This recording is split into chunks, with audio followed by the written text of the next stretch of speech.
not all of them are the real McCoy, but obviously some are. And here comes a man who has devoted his life to a study of them. His name is Freddie Zolva. Freddie Zolva first began researching crop circles in 1990, and as his fascination with the subject has grown, therefore his career in modern commerce has plummeted. However, Freddie is today one of the world's foremost experts on crop circles, sacred space, and consciousness. He is the best-selling author of Secrets in the Fields, The Science and Mysticism of Crop Circles, hailed by many as the most comprehensive and multidisciplinary study ever undertaken into this fascinating phenomenon.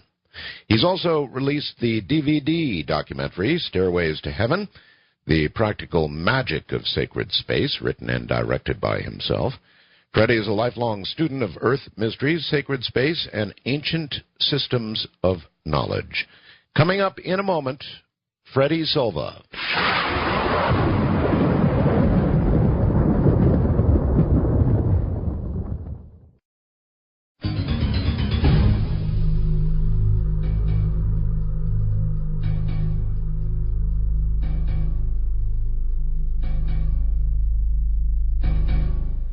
First of all, anybody who gives up a successful life in modern commerce, in other words, making money, to study crop circles has really got to be devoted to the subject. Freddie Zolva, welcome to the program. Good morning, Art. How are you? I'm quite well. Where are you located? Right now I'm in, I was going to say sunny Portland, Maine, but it's not sunny yet. But it will be by the time we finish with the interview. All right. Well, I had not looked at the phone number associated with your appearance, and the accent said to me, oh, my gosh, he's in Great Britain or perhaps Australia. I don't discern that carefully. Freddie, why in the world would somebody turn from a successful career making money into a full-time study of something like, fascinating as it is, crop circles? Well, Art, I think 10 years later, I'm still asking myself the same question, but the fringe benefits have been so wonderful, the things I've experienced, the things I've seen, and, of course, the people I've met along the way, that the commercial side of it always is a bit of a problem with people doing this kind of research. It's always a struggle every day, every month, but somehow it seems to work. The numbers somehow end up in your favor at some point along the way. But there was something that I saw many years ago when I was actually living in Chicago back in 1990. And I saw this image on television, and it just turned me. I had no idea what it was doing to me, what it was saying. I just knew what I was looking at was something that was of great benefit to humanity, and that was my first involvement with the phenomenon of crop circles, even though I was watching this thing on television. I had no idea if this was land art or people had sort of gone around with a lawnmower and made this incredible design in the field somewhere. I was actually ironing a shirt at the time with the sound turned off, but I knew exactly what I was looking at when I saw that first picture. And the funny thing is that the more people that I've met on my journey, the more they tell me exactly the same story, that it's happened to them in the same way, as if these messages are unlocking some kind of memory inside of human beings, and it's getting them to wake up and recognize their purpose in life. I also have had fairly profound feelings when looking at some of the crop circles, and of course I've seen most of them over the years, Freddie. I am curious, what percentage, Freddie, of the crop circles that show up on a yearly basis do you think are genuine? And when I say genuine, of course, I mean not made by man. It's difficult to say. It sort of brings back the old argument when Colin Andrews came up with that 80-20 theory a few years ago, which caused no end of confusion. It's very difficult to say because you'd have to have been a person who has gone into every single one of them. I'm talking about 11,000 reports in 29 countries, going back just to 1980 at least. Of course, they go back to at least 1682. But you'd have to analyze every single one of them, and this has been a growing phenomenon. There's been a growing education along the way. I have to say, just looking at what I know and what I've experienced, that up to about 1991, I'd say virtually 95% were all genuine. I mean, the hoaxing was so rare in those days. I mean, you could really tell what was man-made just by the mess that was being made. But I think what happened was, historically, as the crop circles began to grow in popularity, and it almost became a religion by the time we had, the big Barbary Castle tetrahedron, the very famous tetrahedral design. Of course, yes. That everybody seems to react to in a very positive way. That's when I think the authorities got very anxious that something out of control was taking place, and that's when the whole concept of Doug and Dave was invented. Because the whole story of Doug and Dave can be traced back to the British Ministry of Defence to some reliable degree, and then something very weird happened around about 92 and 93. When all the media really was agog with all this concept that two guys had made up to that point about 5,000 circles on their own, which just logistically is ludicrous. The phenomenon seems to have retreated for a couple of years, and during 92 and 93, most crop circles were definitely man-made by just pranksters and people out for a good time. And then it had a resurgence in 94. 95, 96 were growing years. 97 was very strong. And then around 99, 2001, we started seeing another ebb. And I'd say, hand on heart, that the last truly major design in Britain was in 2003. And the last 2 years, I've seen a lot of nonsense, a lot of construction lines, a lot of mechanical evidence on the ground. So it seems to go up and down. It has an ebb and flow, just like a tide, as if it's actually obeying some kind of natural principle as well. So it is difficult to put a number on it. But you mentioned Colin Andrews in AT20. What was that? A few years ago, Colin did a study of all kinds of elements that were taking place inside the crop circles, most notably the magnetic field deviation that seemed to happen inside the genuine ones. And he announced to the world that 80% of the world's crop circles were man-made. Now, all this was taken out of context, because what he was trying to say was that during the years 1999 to 2001, of all the crop circles that he had personally analyzed, which could have been anywhere up to about 30 to 40% of all of those in England, of all of those analyzed, 80% showed mechanical flattening processes which could be attributed to human beings, whereas the 20% that he'd analyzed actually had showed signs of a natural phenomenon that was guided by some kind of intelligence force. And that was what sort of threw people off. That suddenly they realized that so many were being man-made. But by that time, by around the year 2000, there was a lot of people that were out there with planks, and some of them were using garden rollers, for heaven's sake. It was ridiculous. And but people seem to have forgotten the fact that of those 20%, represented quite a large, significant number where the forces of nature were being manipulated to an extraordinary degree that were leaving all kinds of interesting effects behind. And for example, I recall that in what were considered to be genuine crop circles, there was a what do I say, genetic change? There was a change in the that could only have been matched by, for example, crops that have been put in a microwave oven and exposed to microwave energy. Is that correct? I mean, my theory actually goes slightly the other way, but it's very similar. What was happening is that the plants in the genuine circles to this day exhibit some kind of cellular change at the microscopic level. The same is happening to the soil, where the crystalline structure of the soil has been altered, and that would require atmospheric pressure of about 5 atmospheres, coupled with an intense heat of about 1,500 degrees Celsius. And I looked at microwave originally, which is what Dr. Levengood was looking at for many, many years, but I couldn't understand how microwave could be capable of leaving behind nothing but a lot of damaged plants, because microwave is very damaging. And I began to look at sound in all its many other facets, and I actually discovered that the effects of ultrasound and infrasound, which is a sound above and below the human hearing range, actually generated the exact same effects as microwave, but without all the nasty side effects. And it actually was able to even manipulate the plants at the chromosome level.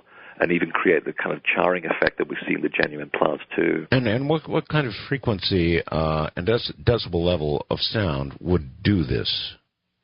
Above the human hearing range, we're talking about the megahertz range, which are the kind of frequencies that we keep picking up in the genuine circles. Usually anything over 250 megahertz, so it's way, way above our level of an ability to hear. And that, yes, way range, above. Way above. Very, very high, unless you're actually way above even dogs, I think. But at that range, the frequencies start to actually do strange things, and that is that they're actually capable of altering your state of awareness. And, of course, there's been so many hundreds of people that have experienced that in the crop circles to begin with. The other end of the range, which is the infrasound, is below 20 hertz. And at that point, when you attach 5 atmospheric pressure to sound, what happens is that the sound wave traveling through a liquid inside the stem is capable of boiling the water inside the stem in about 1 nanosecond. And let me stop you and just make absolutely sure of what you said. You said that one range seems to be in the area of 250 megahertz. Is that correct? That's right. All right, that's a radio frequency. That's so far above sound. That's a radio frequency. 20 hertz is extremely low. 20 hertz is not all that far from the Schumann resonance frequency, just down below that, right? Exactly. And it's a very short wave, but the trick is when you actually couple atmospheric pressure with that wave, that's what creates the heating that takes place inside the stems, which is why in the genuine circles the plants are charred on the outside, and also the liquid's been expelled from the plant. And we can tell that from the little blowholes that appear in the nodes of the plants, where the water literally, when it's actually boiled, just like when you're making a cup of tea. Yeah, it virtually explodes, right? Yeah, it expands, and it has to look for the weakest part of the plant, which is the node, and it blows a hole, just like in the film Alien, and the water comes out. And it also accounts for the fact that many of the farmers who see the crop circles at, say, at 5:30 in the morning in their fields, they report steam coming out of them, columns of steam coming out of the circles. And, of course, infrasound at that range actually is able to create an atomization of the water molecule, so it will create steam. All right. Wouldn't it be true, Freddie, that any biological entity who'd be on the ground in the area of the crop circles, if something like that were used, would also virtually be boiled alive? They wouldn't. They would have a nice, pleasant headache.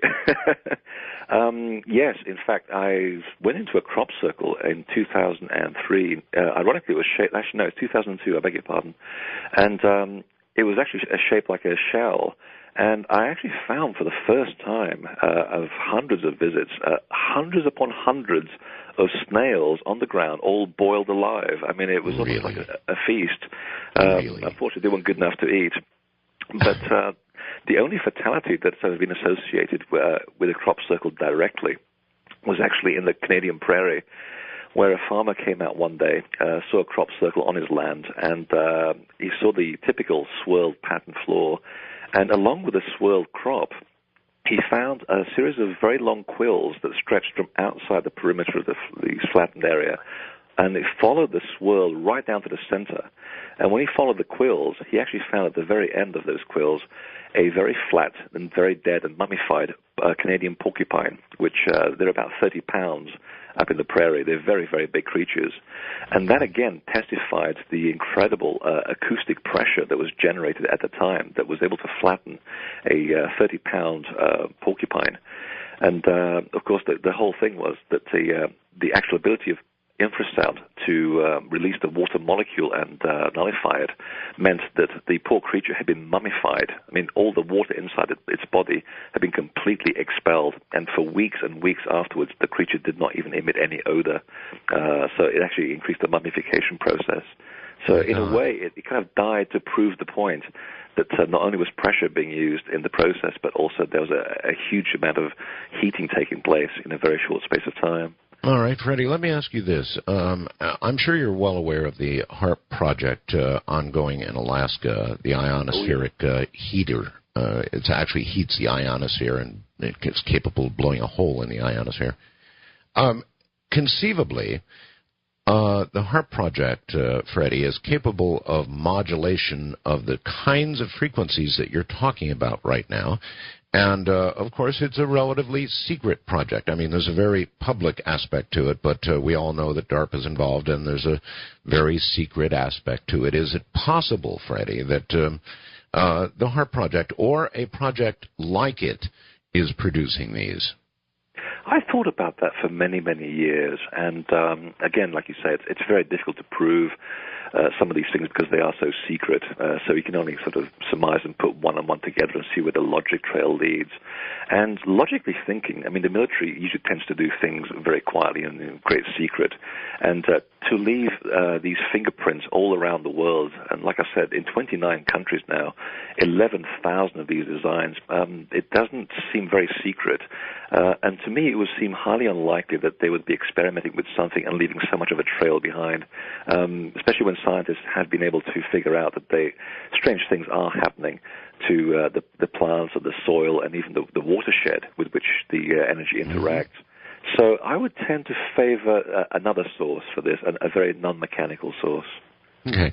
Maybe you can give us all some idea, Freddie, of the percentage of crop circles that have made their appearance in Great Britain and surrounding that rough geographic area as compared to the rest of the world. It seems to be about a ratio of about 85% in the south of England, typically in the areas bordered by the old Kingdom of Wessex, which today is Wiltshire, Hampshire, and parts of Sussex. It's a very, very old area of the world. It's a huge chalk bed. In fact, it's about, I believe it's over 800 feet of chalk. It's the world's deepest chalk aquifer. And ironically enough, the other great percentage of concentration of reported crop circles, about 15%, actually happens over the Canadian prairie, which is a limestone aquifer, which happens to be the chemical twin of chalk. So they seem to favor aquiferous ground for some interesting reason. And the rest are sort of interspersed around the world. There are more reports coming out every year because people are finally beginning to figure out who to tell. For example, a few years ago, it was discovered that in South Africa they've been appearing maybe for thousands of years. It's part of local folklore, and they're considered to be imprints and signs of the gods. And when these things appear, it's a great time of festivity. I mean, the local tribes actually fence the designs in the maize, and they actually take 3 days out to honor the gods with gifts, with food, with festivities, and give them thanks for a wonderful year. So no, that's absolutely fascinating. I had not heard that this had gone on in Africa and that it had been received in the manner you just described. That really is fascinating. And while the British and some students in Britain might have the time and inclination to do this kind of thing, certainly they do not in Africa. So that's really interesting. It is, and the way they also tackle it is very interesting. For example, I mean, now I live here in America, many people are saying, well, why don't we have many more reports here? And I said, well, they're around. We just don't get to hear that much about them, and usually because people don't know who to tell. But then there are those who are very, very frightened by the whole thing because of their particular, ideological belief.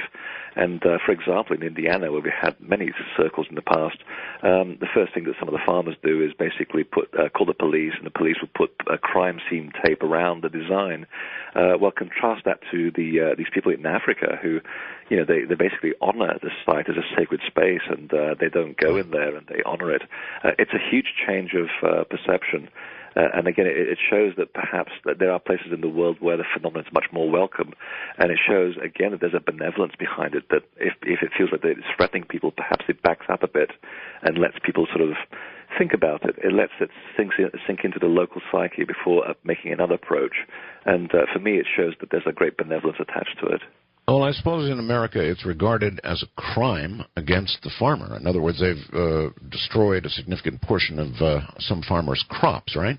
Which is understandable, although when you actually look carefully at the plants, if it's a genuine circle, nothing's actually been damaged at all. Very little, let's see, if you actually leave the plants to their own devices in the genuine circles, after a few days, they begin to react back up to the light, and they raise themselves almost like magic. So, again, really? There's no damage at all, absolutely. There's no damage has actually occurred to the plants whatsoever. Even with the exploding seed pods, huh? Exactly, and it seems to differ.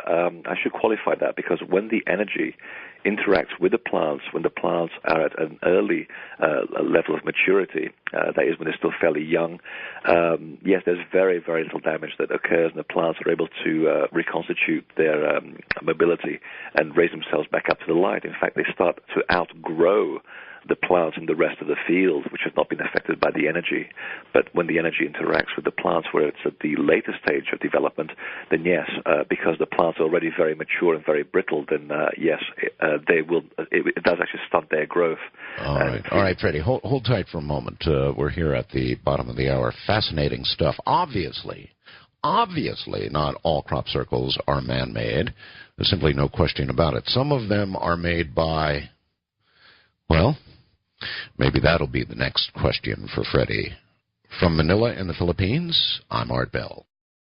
There's absolutely no question about it. If you have taken the time and trouble to look at the many, many websites that carry wonderfully detailed photographs of crop circles, many of them, when you look at them, affect you profoundly. I mean, there's simply no question about it. Now, I don't know that I'm able to distinguish in my mind between the man-made and the others.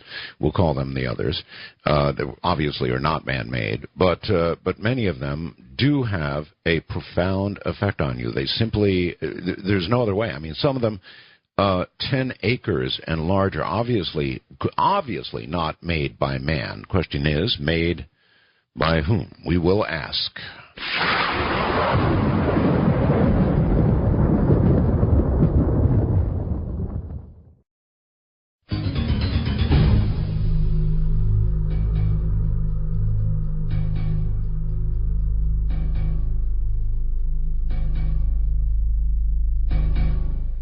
Of course, over the years, I've worked closely with Linda Moten Howe, and this has been one of her prime areas of investigation. Freddie, the two main questions about crop circles are who's making them, and, of course, what do they mean? Let's try the who part. Have you made any progress in your investigation at all with regard to who is doing this? Very much so. In fact, it was one of the first things that intrigued me, and I came across very, very early on in my work on the transcripts of a renowned psychic in England called Isabel Kingston, who has since become a great friend of mine, and I've worked with her closely for many, many years. And I was reading over some of the transcripts, and it gave me a lot of clues as to what was really going on. And just to quickly qualify this person, because obviously, there are good channelers and there are those are not so good, and there are good lawyers and not so good lawyers. So just to qualify her, she was a banker, so she's someone who obviously used a very analytical mind to make her living. And she developed her abilities to an incredible degree where the police in England, when they're at a miss to find out who committed a certain crime or where a certain body is buried, they actually go and knock on her door, and she has a near 100% record of working with them, and always very, very quietly. She's very self-effacing, no great sense of self-importance, and, like the rest of us, doesn't make that much money either. She's someone who can be trusted, and having known her for many, many years, being privy to the information that she has revealed and actually having that information proved in front of me, for me, has been a great way to validate the information that she gets. So, back in 85, 86, 87, at a time in England when the words crop circle really were not heard. I mean, these things were happening, and it was a local folklore. It was very rare. Farmers had been used to these, what they called devil circles and witches' rings, all the way back into 1890. But it really was a sort of a rare and local phenomenon. And one day, she happened to have been in a channeling session. She was a trance medium, and she accidentally vectored in this information from a universal consciousness that called itself the Watchers, who actually seemed to pop in and out of our history all the way back to the Egyptian times. And back then, they were referred to as the Neter, the creator gods. And they gave her all this information about this emerging phenomenon that would be making its appearance throughout Britain with geometric light structures based on sound. And when she sort of channeled this afterwards and they read the transcripts, the whole group was shaking their heads going, what on earth is this all about? And in the middle of the transcript, they said, well, within 7 days, we will give you a sign of our intent at the foot of your hill of Silbury, which is Europe's tallest man-made conical mound, a very enigmatic pyramid, if you like, in the south of England. So they decided to go at the base of Silbury Hill 7 days later, and lo and behold, those were the first series of what they call the Celtic cross-crop circles, which is the central circle with the 4 little circles arranged like a cross. And that's when they realized, oh, that's a crop circle and a geometric light symbol. Okay. Mm-hmm. And so I began to read all the transcripts with great interest to find out what this is all about, and began to realize that the information that she was receiving was getting validated more and more. I mean, she was predicting where they were going to appear, what they're going to look like. The timing was always a little bit off. It was always within 24 hours or 48 hours, but the information was getting predicted and also validated one day after the next. And so I began to take a lot more interest in this group consciousness and what they were involved with and the purpose to why they were making these shapes. And over the course of the years, I've been able to prove it bit by bit. Okay, Freddie, again, the question was who, and you keep referring to we as you read the transcript. So who? Well, like I said, it's a universal consciousness called the Watchers. And I'm sorry if I'm digressing. It's about 2:30 in the morning where I am, so thank you for bringing me back. Okay, so is the who us? In other words, we are the consciousness, nearly as I can tell, here on Earth. So are you suggesting that this universal or group consciousness, that we are the ones doing this? We are actually involved at a subconscious level, because what happened was, and again, going back to the transcripts, this universal consciousness was saying that we as a group consciousness, in other words, as a human consciousness, had asked for help. We were worried about the state of the world, and a great number of people, in other words, say 51% of the population of the world, at some point in the 20th century, sent out through our prayers, through our thoughts, we asked for help from the outside to try and figure out that we had lost the plot down here, that we basically were making a mess of the whole earth. We were getting tired of this, this usage of a very few people in power who are controlling so many people, and basically creating the situation that we're in today. And this universal consciousness, and some people call it, they call them gods, they call them angels, some people even call them fairies. Okay. They basically have been around for millions of years, but essentially they are the core group of beings who are around and whose sole purpose it is to guide humanity through its more critical stages of development. All right, then if I've heard you correctly, we essentially consciously or subconsciously prayed for help, recognizing the pathetic condition of our Earth currently, and I can certainly attest to that. And we're getting an answer, is what you're telling me. And so, okay, let's say that we are receiving an answer. Then, Freddie, how far have you come in discerning what we're being told? Basically because a lot of the symbols that began appearing in the early days could actually be deciphered by Aboriginal tribes and ancient tribes, because a lot of those symbols are actually etched into their rock art. It's etched into the memory of the tribe. I mean, there are many symbols that can, you show them to Aborigines, you show them to Navajo, to Hopi, and they'll say, oh, this means that. And that's where the first basis of the communication came about. We began to realize that this was an archetypal communication. The second part, and again going back to the transcripts, was that the information based on this that was coming from this group consciousness was veiled. In other words, the reason why they called themselves the Watchers was because they could not actually do anything for us. They could only help us and try and move us along. We would be doing the work ourselves. And so the symbols, they were saying, would work subconsciously. And that's when the geometers down here began to look at the symbols and recognize, well, wait a minute, the positioning of these circles, the positioning of these rings and these designs, there's something unusually harmonic about the designs. And they began to realize that they were absolutely coded with an invisible array of what we call sacred geometry. And that kind of geometry is actually inherent in our own DNA. When you actually take the human DNA molecule apart and look under the microscope at the crystalline structure, it's actually composed of hexagons and pentagrams stuck to each other. So all that geometry basically was encoded in these simple symbols, and it was talking to us subconsciously, and it was waking up part of the human psyche that basically had we just shut down for hundreds, maybe thousands of years. And that's how I began to put the connection together. The people that went into the circles were saying, I've woken up. Something has woken me up from something, and people could not understand it. Just in the same way that you and I have seen pictures on television, Art. And we have.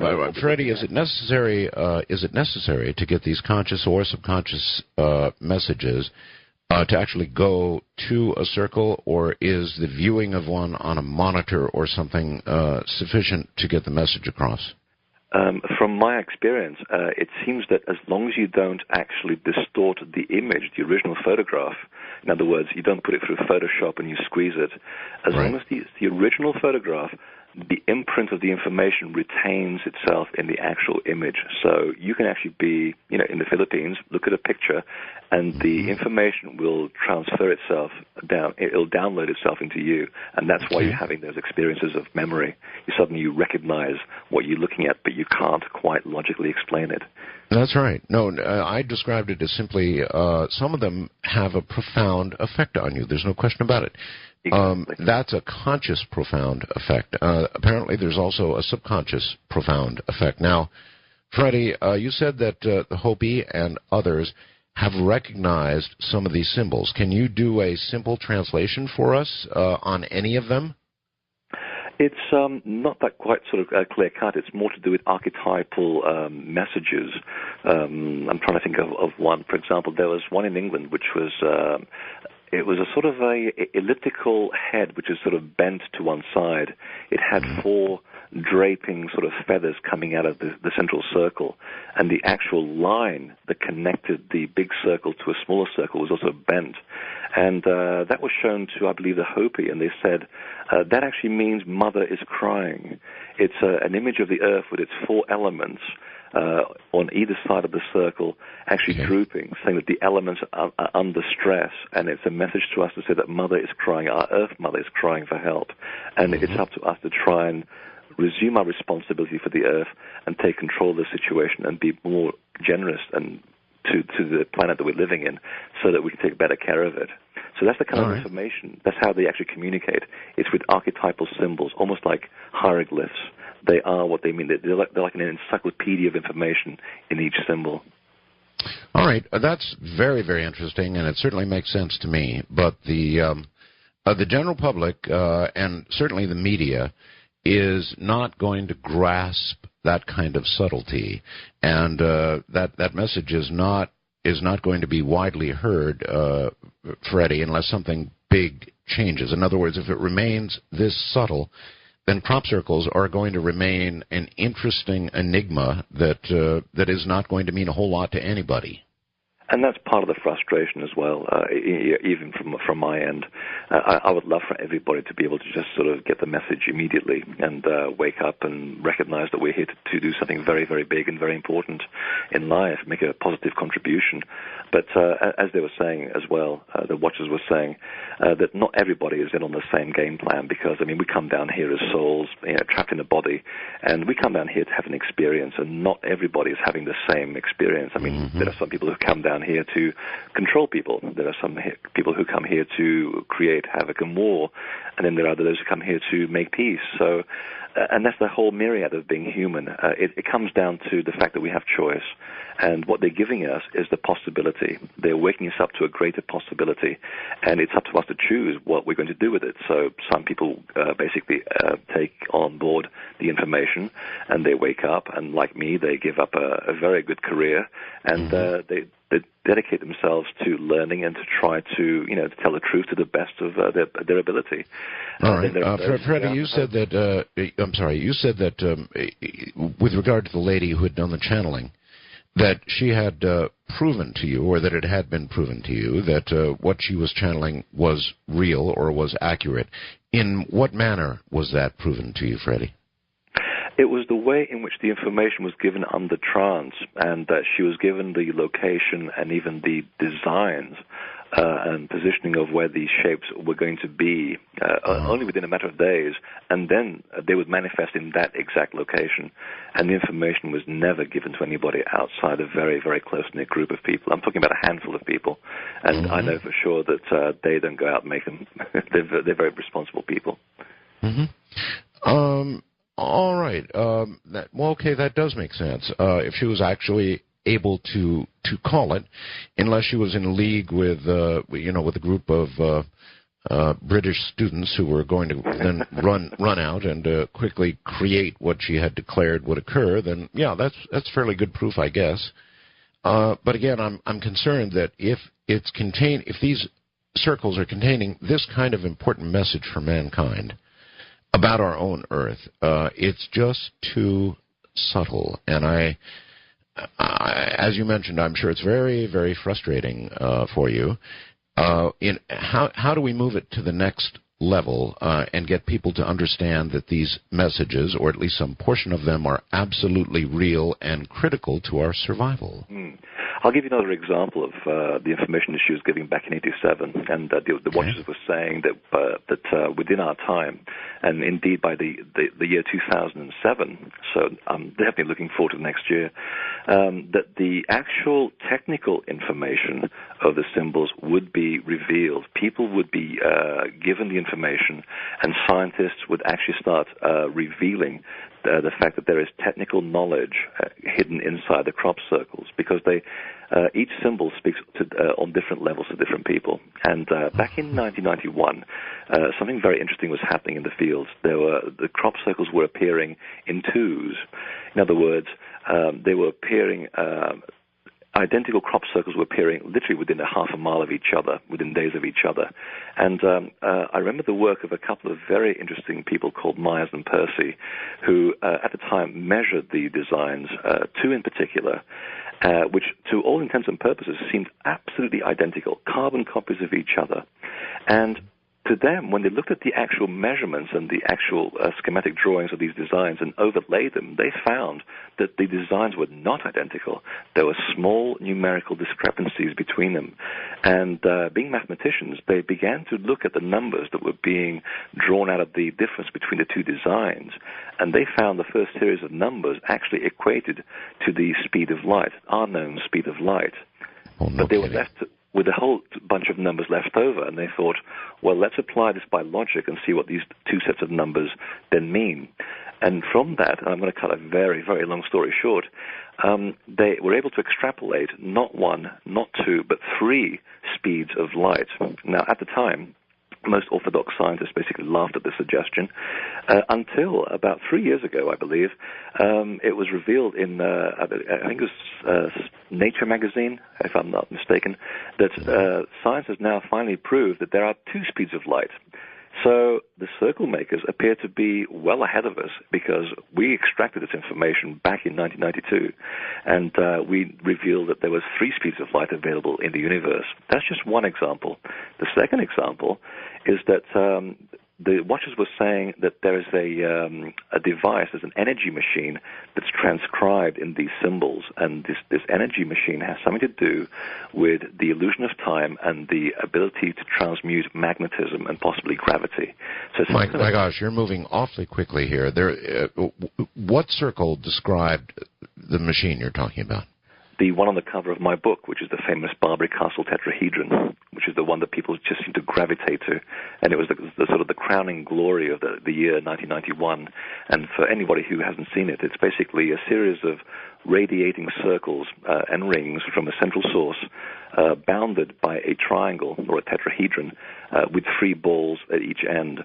And I know for a fact that one gentleman here in America who's keeping very quiet, and I certainly won't mention his name, he actually contacted me and said that he was able to build a 6-foot, 3-dimensional replica of this tetrahedron using the exact angles, the exact dimensions and principles, and he's got it to levitate in his home.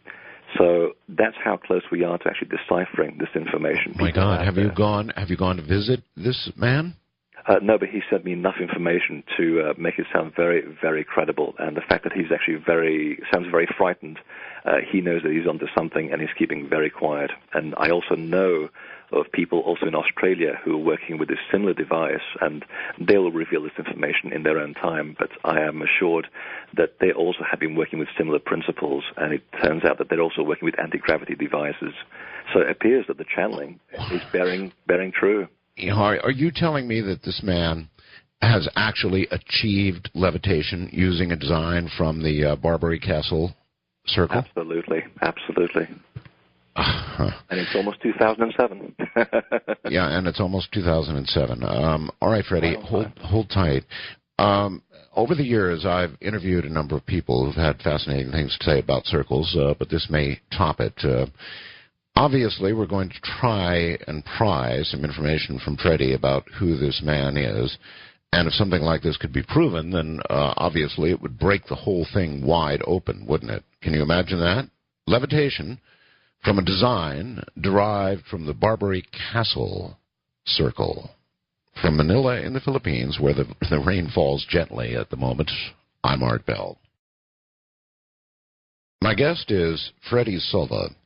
He gave up a very lucrative career in modern commerce to begin a lifelong study of crop circles. And what he said so far has been absolutely fascinating in the sense that he says that the real circles, and there are real circles, folks, are sending a message to us that, in effect, we, through our mass consciousness, have sent out a plea, a message to whoever to help us because of the state of our world. An interesting theory, to be sure, and that what we're receiving in the real circles is an answer to that question. And Don in Campbell, California, fast blasts me a really intriguing proposition. He says, "Hey, Art, has anybody ever thought of doing a project to do a man-made crop circle to communicate with whoever it is or whatever it is that's talking to us? In other words, if we can discern what they're saying to us and it really is some sort of warning, then why not, once we have decrypted it to some degree, attempt to answer and establish some kind of communication with whoever it is that's sending these messages to us?" That question to Freddie in a moment.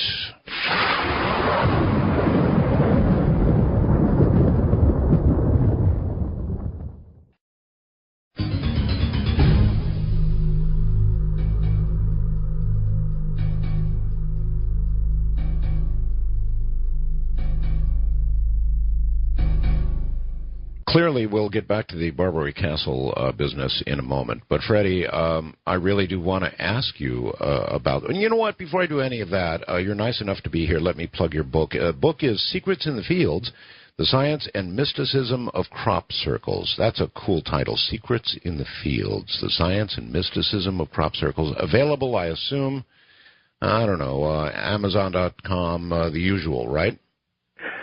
Well, if you want to support your local author, come to my website. Because then I get at least 50% of royalties if you come to my website, and there's a lovely special offer on there as well. And no kidding. In other words, you make more money if they come to your website and buy it there. You'd be surprised how little people make when it goes to a store. Very, very little. No, Freddie, I would not. I've got a few books under my belt. I'm well aware of how it works, or where it doesn't work, more likely. So if I come to your website, what is the special offer? Actually, there's a DVD that I'm offering with the book, so you get 2 for a reduced price, and it gets bundled together as a big package, and it gets sent off to you in a couple of days. Okay, and your website is? cropcirclesecrets.org. cropcirclesecrets.org. All right. Don in Campbell, California, really did come up with what I thought was an excellent one, and that is, if we have to some degree begun to discern, and if the Barbary Castle thing is true, then certainly we have, what these crop circles mean, then what about the idea of, in essence, answering them with a crop circle? It's a great question. It has been done, and it's had mixed success. The most famous case I can put my finger on, and it was a very, very good exercise because it had employed archaeocryptographers, it employed psychics, it employed field researchers, and so on. There was a group of about, 12 people who got together one day and said, well, why don't we try to locate through logic and mathematics a very special place on the Earth's surface, especially in England, where we can actually sit down at a very special place where the harmonics are just right. We will pay the farmer for a small piece of his field, and through our combined intent to communicate, we want to find out if there's a consciousness behind this. And this is what this group of people did. And they basically sat down, designed this design based on pure mathematics and harmonics, laid it down on intersecting lines of the Earth's magnetic field, which happen to cross, they're everywhere, but specifically in this one field in south of England. And they created this man-made design, small design, which is basically a triangle with a hole in the center, or a big circle in the center, with 3 circles on the outside of the triangle.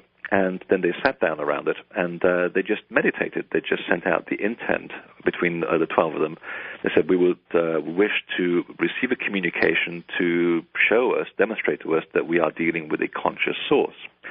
Well, a few days went by, nothing happened. A couple of weeks went by, nothing happened. And then suddenly, one day, a pilot was out on his usual daily reconnaissance, and he came across a crop circle, which actually was the triangle with all the circles from the outside put inside the actual design. In other words, the original makers, the people, had left the hole in the center with the circles outside, and the circle. Back up just a little bit for me, Freddie. What was the intended message of the designed crop circle?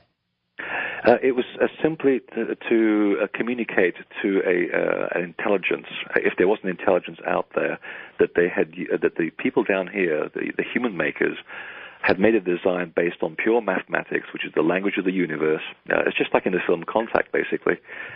Pure mathematics, pure geometry. And they created that shape to try and communicate to a conscious source out there, because if the source that was receiving this message was conscious and intelligent, it would do something with the design. And but I guess what I'm asking is, did the design have a specific message mathematically? No, not specifically. It was the intent that the people had. That was the specific reason behind it. It was to communicate. Okay, and so then a pilot spotted one that had taken the circles and placed them inside. Inside, as if they filled the actual gap. And the interesting thing was that the design that was created by the circle-making force was 100 times exactly the diameter of the original that the people had made. But here's the interesting thing. The original design that was made by this team had used a very unusual form of measurement. They had based it on the ancient system of measurement called the megalithic yard, which was the unit of measure favored by people who built Stonehenge and the pyramids and things like that.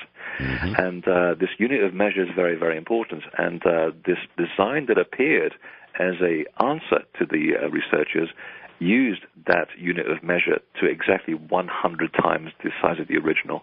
So beyond doubt, there was beyond coincidental doubt that this was a reply to their intent. Wow, that is impressive, certainly. All right, back to Barbara Kessel for a moment. You said that a man had created a machine that actually achieved levitation, and you are protecting this man's identity. Surely, Freddie, you've got to pursue this, and if that's real, that would break the whole thing just wide open. So, where do we go with this? At the time that I was writing the book, I had talked to this gentleman, and he was, quite happy for me to, use his information. By the time we got to the editing stage and down to the galley proofs of the book, I contacted him again just to make sure that everything was okay, that I wasn't breaking any confidence. And something had happened in that meantime. He got very, very spooked. And I've spoken to people, throughout my research, and I know when some kind of heat's been put on them. And he basically just wanted to go very quiet, very underground. And it's almost like the story that you hear of people who design carburetors for cars that run on 100 gallons, 100 miles per gallon. They disappear, and they suddenly get very frightened. And that's when he asked me not to mention his name or anything. I just alluded to his work in my book just to let people know that it's out there and it's being worked on, because I think that he's feeling the heat from somewhere, and I'm just being true to my word that I will not reveal the source. But what I can say is that there is published information from another source which is also working on very similar principles. And this is the work of David Percy and David Myers. David Percy actually co-wrote Dark Moon, which is about the supposed faked Apollo moon landings. Yes. And also an incredible book called Two-Thirds. It's really a mind-blowing book. It's not for the faint-hearted.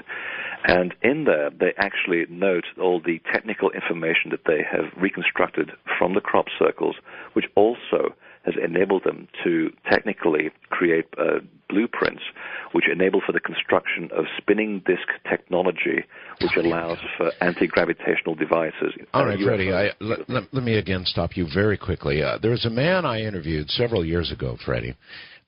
He was an airline pilot. I don't know whether I told you the story previously or not, but by profession he was an airline pilot, fascinated with crop circles, and he did not give up his career as an airline pilot. But what he had done, Freddie, is he had taken crop circles and made several cutout designs of these crop circles, and then used an old phonograph. The old style spinning phonograph, and had begun to spin the crop circles. And what he had started to discern from that was that there was when they were spinning, there was a three-dimensional aspect to the crop circles that nobody had ever seen before. Have you heard about this? Absolutely, and I think he was starting to get onto something, and inevitably he also validated more of Isabel Kingston's channelings, because what the watchers were saying was that what we're looking at, these pretty shapes, we're looking at the two-dimensional slice of an orange. We're looking at an energy form which has three-dimensional and possibly four-dimensional capability. And we've proved that since with magnetometer surveys that show that the energy of the circles goes under the ground, and also the pilots are having problems above the ground. So what we're looking at is just a two-dimensional shape. And I think his name was Doug Ruby, if I'm not mistaken. That is exactly right. Yes, and he began to actually look at this. I don't know he was actually aware of this channeled information, but he started the ball rolling. And then with the work of David Myers and Percy, they actually took it to the mathematical level, where they extracted the information and actually have made the blueprints. And as far as I'm aware, they're looking for funding at the moment to actually build this machine, which will have anti-gravitational properties, again, just as the watchers have mentioned. All right, but would that be from the same Barbary Castle design? This would be a series of other designs which could be superimposed one on top of the other, and that's how they were able to discern how that was done. So it seems as if there's different designs of crop circles bearing different types of technical data. Boy, this is beginning to sound more and more like the movie Contact all the time, isn't it? Tell me, when I first saw that movie in the cinema, I mean, I nearly cried because I was watching the life of myself and many of my fellow researchers unfolding in front of me. It was so uncannily close to reality, and also Close Encounters as well. That obsession with wanting to know the coincidences between people from different parts of the world that come together to share the same vision. These things are very uncannily similar. Where is most of the work? Where does most of the work need to be done? Is most of it mathematical? In other words, do we need a team of mathematicians working on this, or who? Different types of people are being brought into the awareness because the symbols, again, just like hieroglyphs, they mean different things to different people depending on your point of view, and all of them will be absolutely correct. So there's one symbol in my book that people say, well, that looks just like the hieroglyph for divine vibration. And I said, it's absolutely right, but you know what? If you're a biologist, it looks like the centrosome of a human cell, and both will be exactly right. So the symbols are waking people up from different parts of life. And I know that people are quietly beavering away in their houses, working away quietly. People from NASA have emailed me demanding more information, and they'll say, on no account, return this email back to NASA because, NASA apparently is taking a huge interest in the circles, but they will never make this public. So there are people within that organization who are taking on their own little projects at home. And again, it's the fear that, if they get found out that this is breaking some kind of national security or whatever, they'll get found out, and then the heat will be put on them. I mean, you know how it works. So I know that there are people quietly beavering away at all of this, and all will be revealed in its due time, I think. All right, so you know for a fact that NASA has their fingers into the crop circle community and is figuring out or trying to figure out what's going on, trying to get as much information as they can. Do you really have proof of that, Freddie? No, but only from this email from this technician that works there, that he was telling me that there is a lot of interest within that organization. That they actually take it quite seriously. They're keeping a good eye on it. And the way I can validate that is the same way that happened in Britain in the the late 1980s and early 1990s, when the British government was instrumental in debunking the subject. But in the meantime, the military was still keeping it under observation. So clearly people within the system are intrigued as to what's going on. But of course they won't admit it, because to admit that is to admit that we are dealing with a supernatural phenomenon. And of course they can't do that.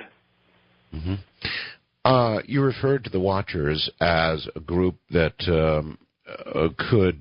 could send a message in the manner that we've received them with crop circles, but not actually affect anything, correct? Pretty much so, because the reason why they called themselves the Watchers, which I thought was very interesting, was that the fact that they can't directly intervene.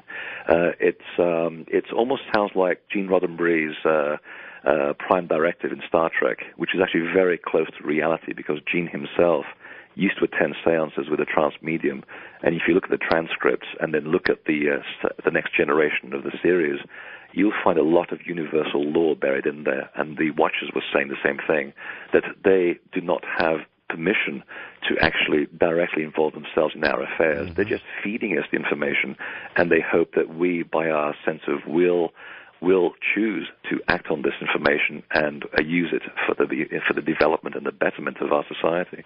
I take it that you're familiar with the work going on at Princeton. A little bit, yes. A little bit. They are, of course, doing work in the mass consciousness field, and I'm just stabbing in the dark here, but I wonder if there's any mathematical correlation to some of the mass consciousness data that they receive and the data contained in a crop circle. This would be a job for a mathematical genius, but I wonder. That's an interesting observation. I hadn't actually put the two together, but what I do know is that the Watchers were saying that the information contained in the symbols also is there to awaken humanity at a spiritual level, because the geometric codes that are encoded within the visual design, but you literally have to sit there and draw this information out of it, does actually correlate to the same geometric structures which are inherent in the human body and its chemical makeup. So it's as if the geometry itself is part of the message. It's part of our coding. And that coding is also speaking to us at a subconscious level that helps us to remember who we are and our function here, which is, presumably why they also use the same type of spiritual technology, as I call it, encoded in places like Stonehenge and the pyramids and the Gothic cathedrals, why the Templars died, in their thousands to, keep this information alive, and why, Dan Brown in Da Vinci Code starts bringing this information back up again. It seems to be part of a fundamental archetypal message, an archetypal language, which is hardwired into every living human being. Freddie, is it true? Is it true, Freddie? I'm sorry, that the Russians actually discovered that the sacred geometric shapes you're talking about have a concordant effect on people's awareness, even the rate of healing, for example? Oh, absolutely. When the Berlin Wall came down, we had access, of course, to all the files that they had kept at the KGB in Moscow, and some great books were written about this and how the Russians, because they were so cash-strapped, they decided to look at all this ancient esoteric wisdom to find out if there was something true about the way that shape had a concordant effect on the human body and its state of awareness. Because if it was true, they could just build hospitals and buildings that would have an effect on people. And That's right. The Bulgarians especially went gang-ho on this idea. And they began to put people who were sick into rooms that were shaped like pentagrams, and they were amazed that people's rate of healing went up dramatically. They then went a stage further, and they built rooms shaped like trapezoids, and they put schizophrenic patients inside them, and they found that shape had an incredible effect on their rate of healing. And they even discovered that when you put blood in a spherical shape, the rate of coagulation of the blood also goes up dramatically. So they basically validated the truth behind these ancient sacred sites, which are built on exactly the same principles of this geometry. Did they do double-blind studies to prove this? I mean, when you say prove, that's a big word. Did they actually do double-blind studies that were able to prove this rate of healing, that sort of thing? I mean, that's amazing. Yes, I believe they did. Yes. I'm trying to figure out my source. It was a book. All this information was praised in the book called Psychic Discoveries Behind the Iron Curtain, a very famous book by Sheila Ostrander. I think it was written back in '72. And I believe, yes, that it did do blind experiments, because that's one way of validating the scientific process to begin with. All right, Freddie, hold tight. We're at the bottom of the hour here. Fascinating stuff. The subject is crop circles. My guest is Freddie Silva. His book, Secrets in the Fields, The Science and Mysticism of Crop Circles. I'm Art Bell. It is indeed, and my guest is Freddie Silva. What a program. We're talking about crop circles, and much of it in a way that we've never talked about them before, the communication going on, why it's going on, what this is all about. Most crop circles actually form between 2 and 3 o'clock in the morning, apparently. That would be local time, I guess, wherever they're formed, and there's probably reason to why they form at about that time. In a moment, we will ask.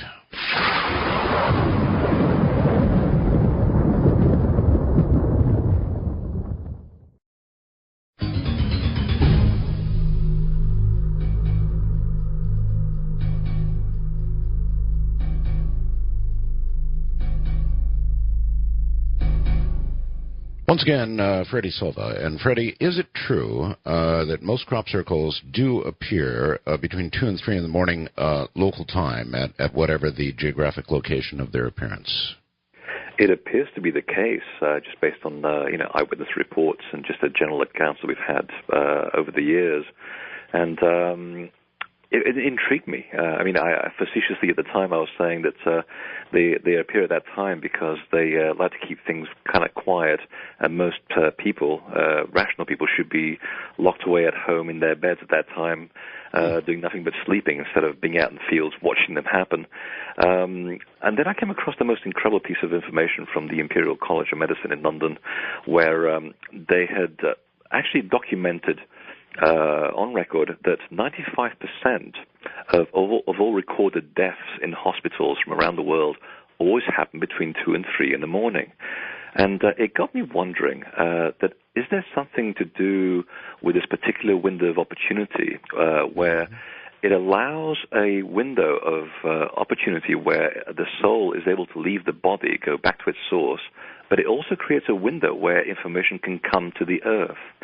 And, of course, at 2 and 3 in the morning local time is the point on the Earth which is furthest away from the sun, which means that the magnetic field of the area also happens to be having a little snooze on its own. So It's as if the planet's defenses are sort of slightly letting their guard down, and it's allowing information to come in the shape of, of crop circles. And, of course, we know that the crop circles themselves also have a deviation of the local magnetic field, and they also always appear on the crossing points of the Earth's magnetic lines of energy. So there seems to be a correlation definitely taking place between that. Fascinating. Also, the speed with which crop circles form. Now, over the years, interviewing Linda Moulton Howe and others, we've learned that there have been, for example, people who have filmed the formation of crop circle associated with balls of moving light. So what do we know about how quickly these are formed? Well, back in the early 80s, when none of this information was ever made public, the database showed that there are at least 80 eyewitnesses from all around the world, from Britain, from British Columbia, Japan. All of this stuff was never published, never made public, and all the eyewitness accounts always seem to corroborate one another, that no matter what size these things were, they always seemed to be created within about 15 seconds. And then the most wondrous thing happened one year in 1988 when a surveillance team of researchers and camera people from all around the world gathered on top of this hill in southern England, and they did a stakeout over a field which over the years had been proved very prolific in circle making. So they camped themselves out for 2 weeks, and this is the site of the infamous hoax that was perpetrated by the British military, because on the second night, when all the researchers went to bed early, the military went out, made a crop circle in the middle of the dark, and in the morning, there it was. And it was a very rough series of circles and very crooked lines, but it convinced the press that the whole thing was a big prank, because at the center of each of these rough circles was a horoscope board game and some wooden crosses pointing the finger at occultists and people like that.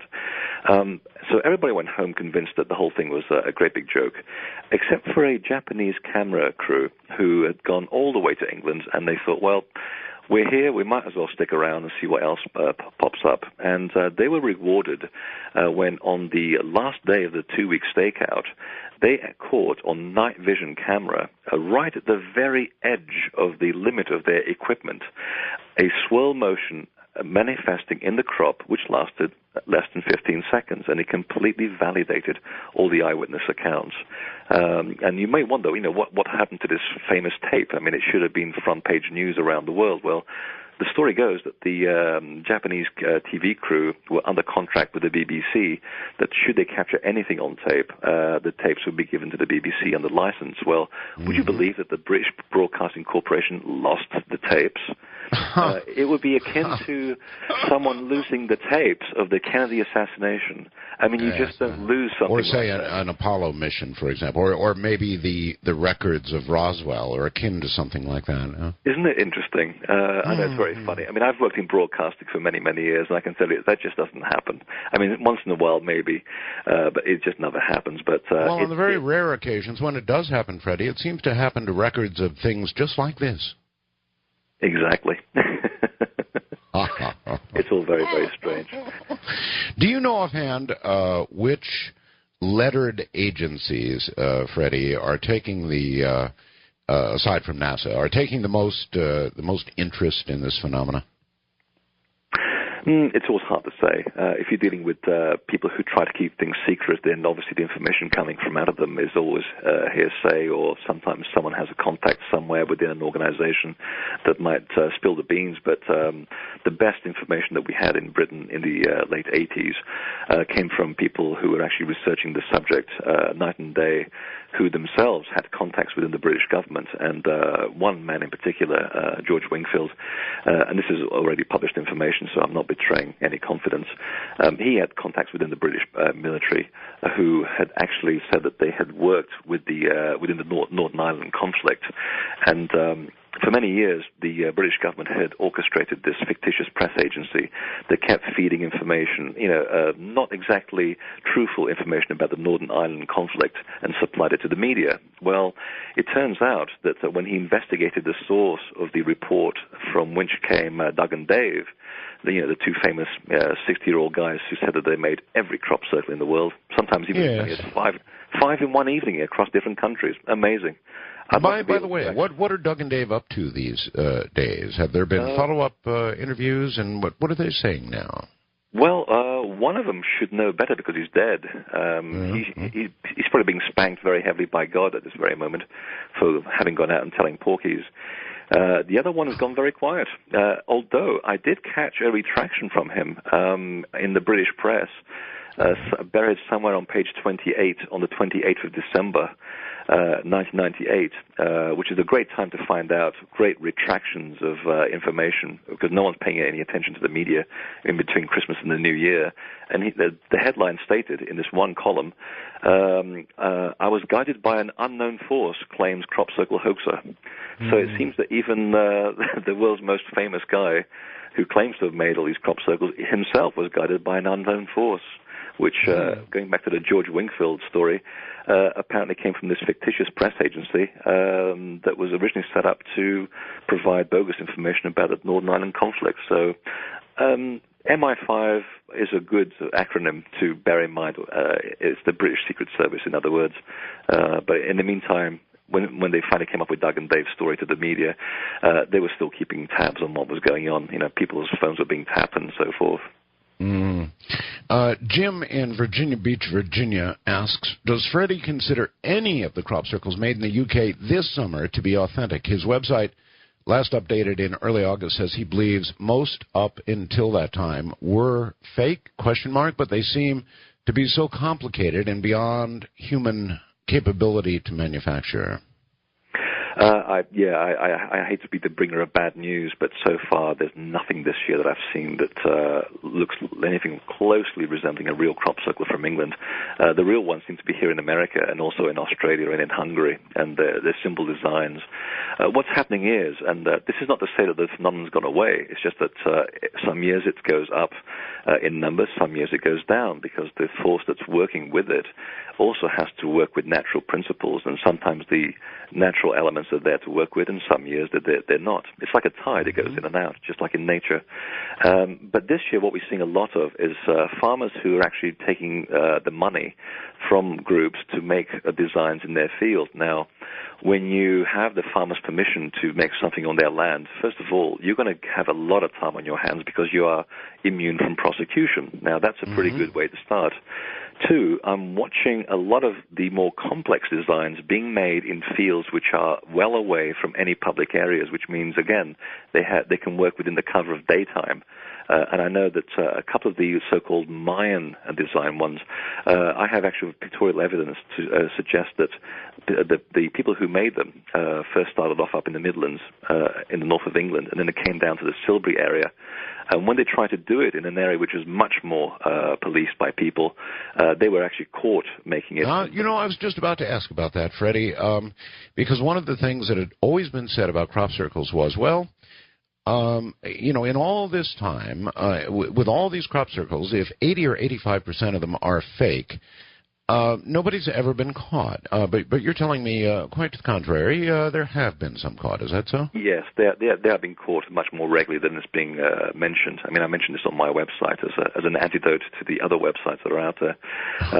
And even when I lived in England, I was right in the heart of the whole mystery. So, I was catching them myself as well. Other researchers have caught them as well, but it never seems to make the headlines.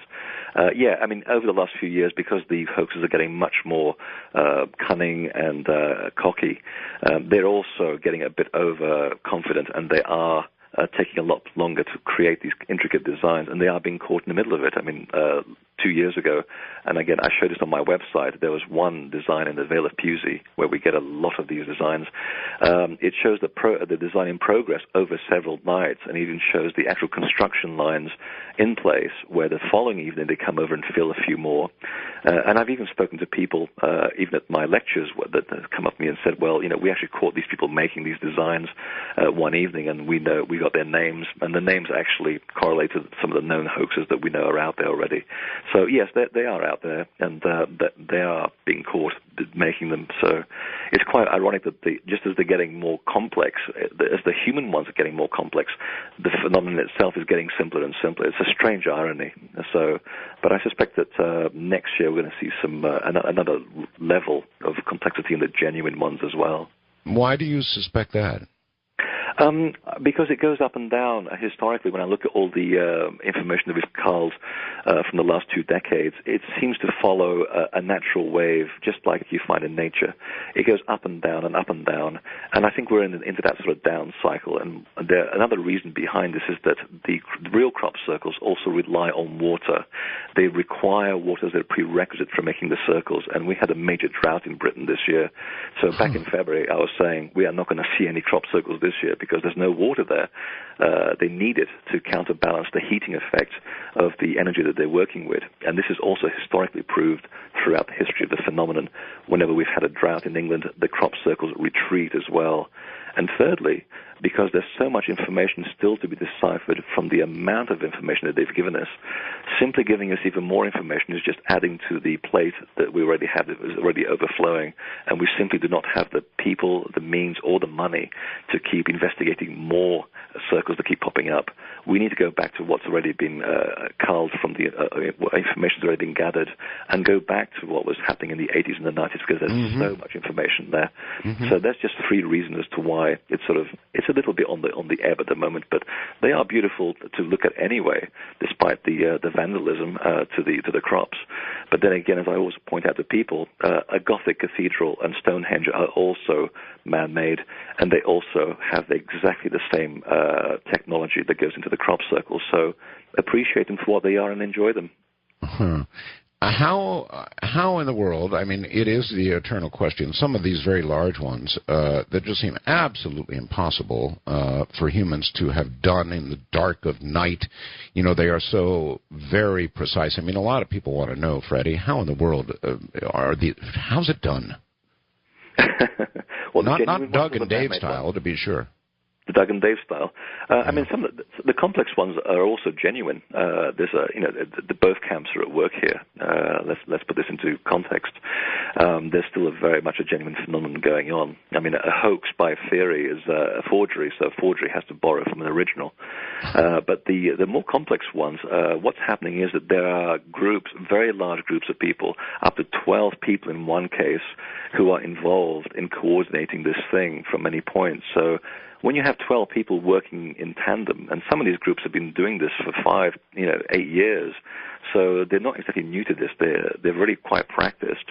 You can get a lot of work done in a relatively short space of time. And as I say, when you've paid the farmer off, and you're working in a piece of land which is well away from public scrutiny, you often take a day or two to do this thing properly. And from the air, some of these look very, very beautiful, but the evidence on the ground gives the game away, and that is the amount of damage that they've caused because of all the flattening, the mechanical flattening, the lack of electromagnetic frequencies, the anomalies are missing.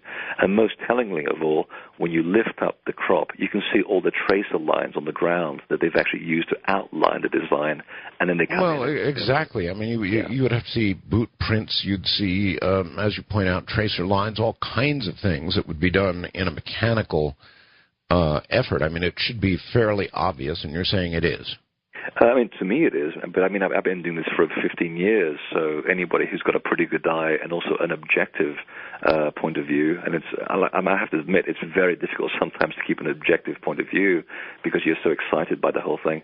To someone who does it day in, day out, you can begin to tell the difference, and the other difference is, I'm talking here on an etherical level now, the number of times that you go into genuine crop circles, you also start to suck up the energy like a sponge. And, I get to the point where I actually start feeling a little bit uncomfortable in the genuine ones now because I've soaked up so much energy in my body over the years that I just feel better just staying outside of them or just going into them for a little bit of time, just making sure that I know what I'm looking at, being satisfied and coming back out again. Because all the frequencies which are vibrating in the genuine designs are also vibrating the water molecules in your body. And if you start feeling a little queasy, then it's time to leave as well. All right. Well, that actually brings up another topic. You yourself, Freddie, said you had a life-changing experience in a crop circle. Can you describe to us what happened to you, where and when, and all the rest of it? Oh, absolutely. It's a day that I can definitely say I stopped being an atheist and I started believing in God in the biggest sense because it changed my life. And I had no idea that this was going to happen either. And what happened was that by 1997, I began to reach the conclusion that a lot of the stuff that was being created with the crop circles was based on sound. And I wanted to go and validate that. And I wanted also to go to the fields in England to honor that because I felt that there was a communication that was being handed to me subconsciously. Some of this information it was almost as if I was having stuff being spoken in my ear, and I just kept writing the stuff down. So I wanted to go and lie in a crop circle and just give thanks to the source that had been providing this information. Because I was feeling very, very guided, but I was still a little bit somewhat sort of skeptical. So one evening, one day I walked into this design in 1997, and I had an immediate recollection of the design. I just knew what it was, even though from the ground level it was very hard to make out. I just felt very much at home. And I said to my friends, I said, I want to come back in here tonight with a little bit of music and just honor the space and just ask about the connection to sound and light and see how these things are made. Well, I went back there about 11 o'clock at night, pitch dark, and I just laid down. I put this little piece of music next to me on this boombox, lay down, and the next thing I remember in the middle of the night was this incredible bright light shining above me. It's the kind of light that beams in your eyes first thing in the morning when the sun is beeping through the shutters in your window and your eyes start flickering because it's so bright. Well, I have to say at the time that I felt very, very frightened because I suddenly felt that perhaps I was about to be abducted or something, and I thought, there's no way I'm going to open my eyes at this stage. I don't know what's above me. And it was kind of comical and frightening at the same time. But the next thing I remember, something hit me on the back of the shoulder, and it created no pain. It was like a very dull thud with a very large baseball bat.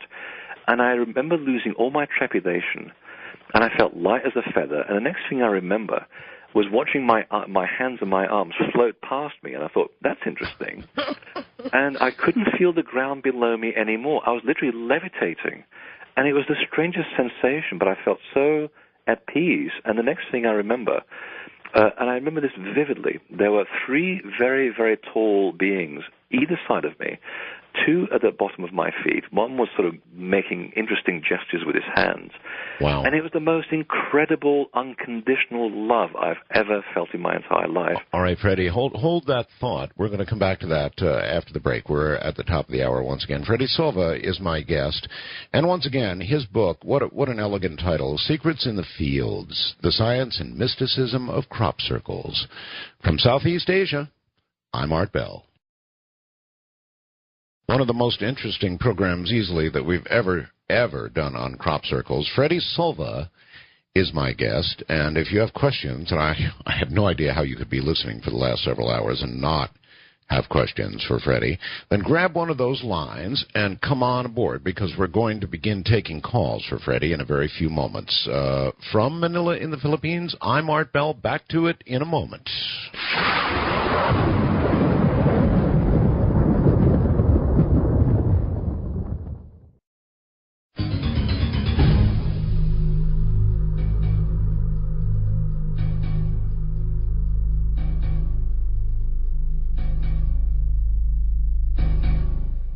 All right.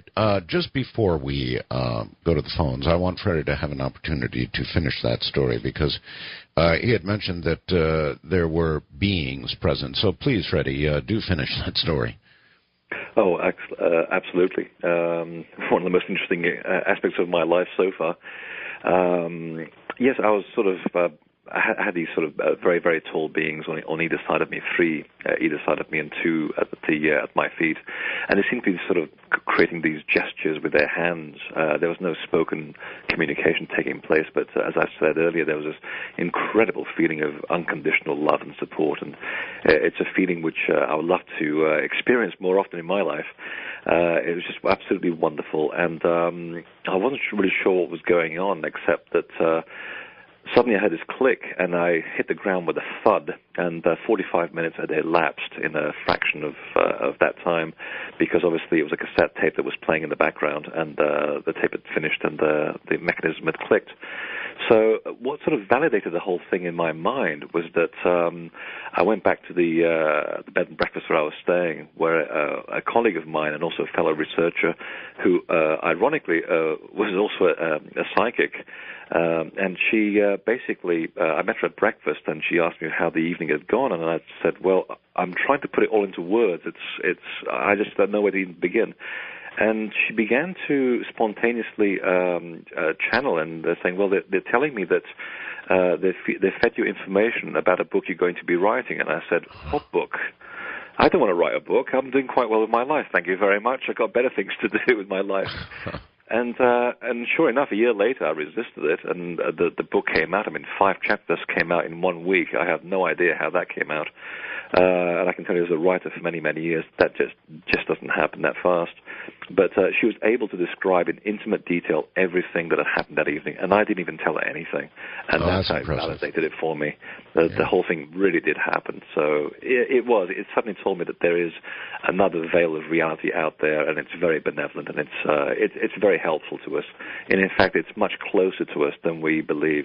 It's here, it's around us every moment of the day, always providing us with help. Should we ever ask for it? Okay, Freddie, let's go to the phones, take a call, and say, hello there, you're on the air, Coast to Coast AM with Art Bell and Freddie Silva.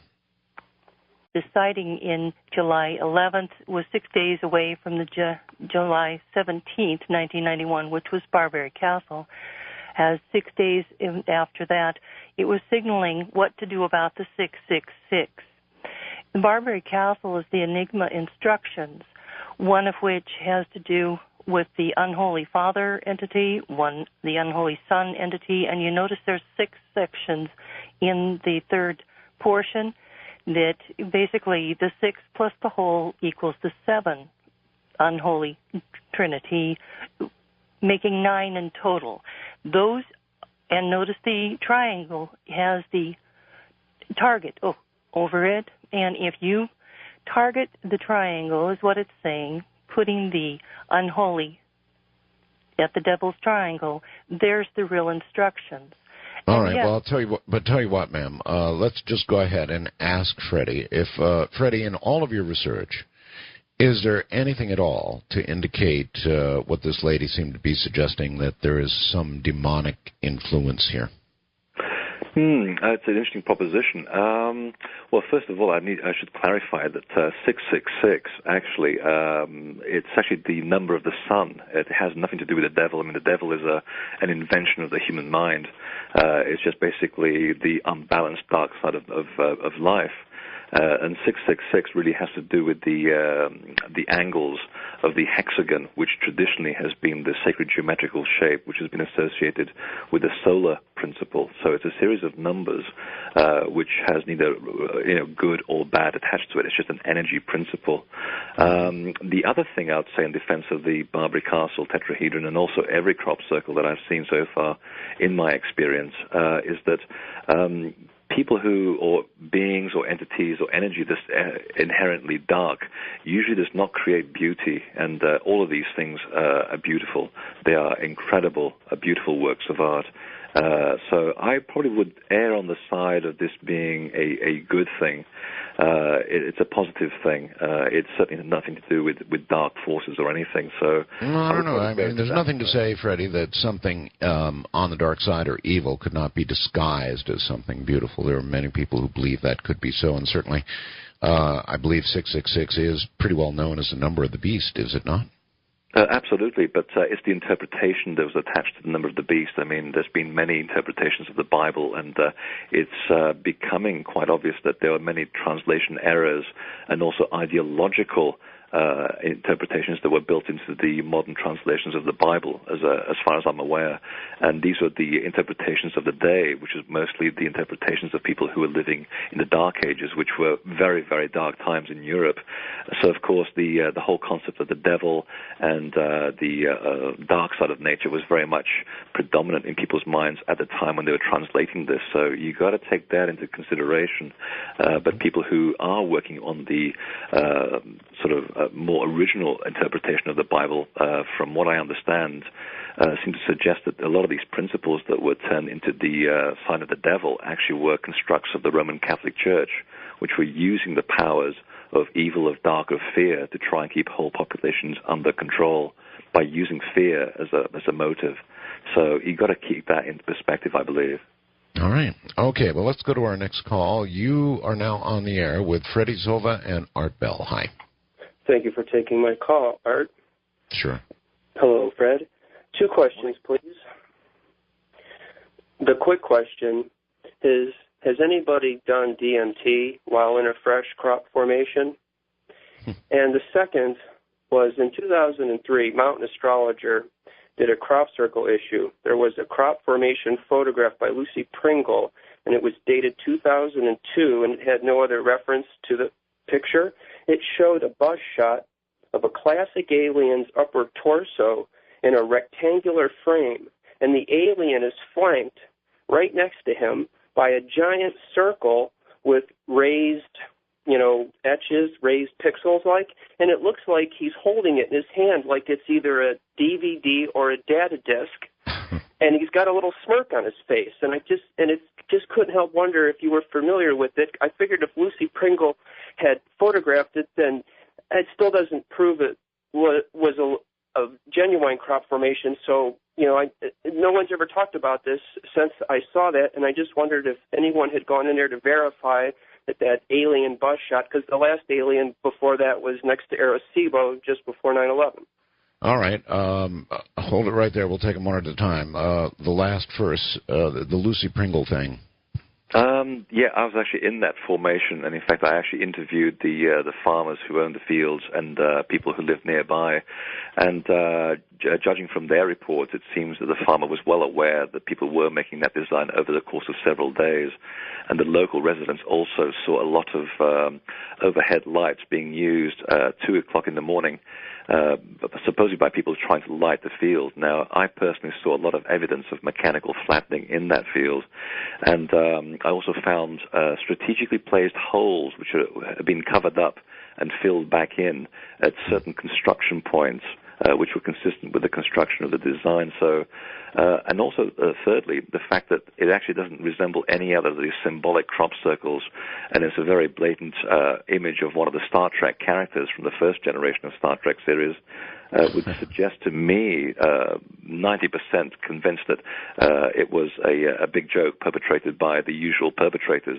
And in fact, the technique that they used, which is very, very clever, it's a technique often used in the printing industry to portray a picture with dots on a piece of paper to give it the illusion of a physical image, was used by the same team who had been making crop circles in England for a lot of money and for many, many years.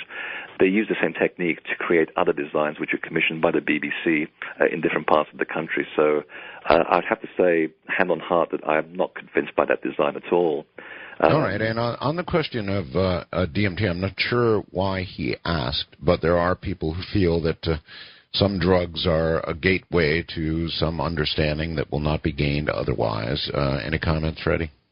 I'm actually not familiar with DMT. What exactly is it? It's a drug. It's a hallucinogenic kind of drug. Oh, like LSD, that kind of thing? Yeah, sort of. And the question was, has anybody tried doing that? Yes. In crop circles? I would say no. I guess I have to cover myself on that one. No, that's just fine. All right. Well, are you covering yourself, or did you give it a shot? No, I prefer to be very lucid because one of the things that you'll find in the genuine circles is that your ability to think logically is greatly hampered by the frequencies inside the genuine circles, which start to shut down your left analytical brain. And many have been at the times when people have gone in, tried to measure things, and even in front of TV cameras, and we can't even count straight from 1 to 10. Because the functions of the logic brain start shutting down, and it's purely an after effect of the frequencies in the crop circle, which are shutting down your analytical mind to get you into the intuitive side. So I tend to be more lucid when I go in there because what's happening in there is already interesting enough by itself. Got it. East of the Rockies, you're on the air with Freddie Silva and Art Bell. Hi. Hello there, East of the Rockies. Well, I guess you're not. Let me try west of the Rockies and see if you're on. No, apparently not. Okay, let's try our next call, such as it is, and say you're on the air with Freddie Silva and Art Bell. Hi. Hello. Hello. Hello. There you are. Hi. Hi. I'm calling from Virginia, and my first question is the music that Freddie felt compelled to listen to. Was it possibly Pink Floyd? That goes together with the DMT question, sort of. Yeah, I was going to say, that's a very good segue. No, it wasn't actually. It's a good try. It was actually a piece of music by John Seary. John is renowned for making some of the most beautiful, beautiful astral music. He sort of paints with music, and he's commissioned by planetariums around the world to create a lot of their soundscapes. So it was a piece of his. I was actually very moved by that particular piece of music, and I felt that it actually matched the particular idea with which I was going into the crop circle, and I think it matched the overall aura of the state of the crop circle as well. Well, I don't know what DMT is, and I don't do drugs. But I met David Percy at Richard Hoagland's old house in Virginia when some crop circle researchers were there a long time ago. And we were having a lot of real deep discussions about tetrahedrons and sacred geometry and the crop circles and resonance and all that kind of stuff. And I was talking to David Percy about music. And I said, I think that Pink Floyd was really onto something because if you look at the cover of the Dark Side of the Moon album with the triangle and the light coming through, to me, there was a resonance there, and there's a resonance to their music. And we were talking about Glastonbury Abbey, too, and having this real strong feeling about Glastonbury. And he said, when I went to Glastonbury Abbey the last time, he said, I felt compelled to listen to Pink Floyd. And so that's why I asked you that question. And then that is a segue into something else. I thought it was very interesting that there was a recent crop circle that was a Star of David, which is actually the base of Glastonbury Abbey, is it not? You mean the underlying geometry of the Abbey? Yes. And she's on to something in a way because... Freddie, there's a definite relationship mathematically with, of course, music as well as crop circles. So I don't know. She could be on to something there. I don't know if it's particularly connected to any one group, but the music is mathematic. There's no question about it. Absolutely, and in fact, it's a very good question because it does begin to demonstrate that anybody who works on a creative level, where the information comes from, and there's so much information out there to prove that whenever we're working with an intuitive level of information, whether you're a painter, a musician, or just daydreaming, that information, you basically drift off, part of your soul drifts off into another level of reality where you are extracting information from an astral reference library, and that's where the ideas come from. And that's where we sort of meet the circle makers, so to speak. And that's where our ancestors also were able to do the same thing. They extrapolated the laws of the universe into which they hardwired into places like Stonehenge. And now we're finding the same information mathematically, musically, geometrically in the crop circles as well. So it all comes full circle to okay. Let's try west of the Rockies. You're on the air with Freddie Silva and Art Bell. Hi. Hi, this is Ward in San Carlos, California.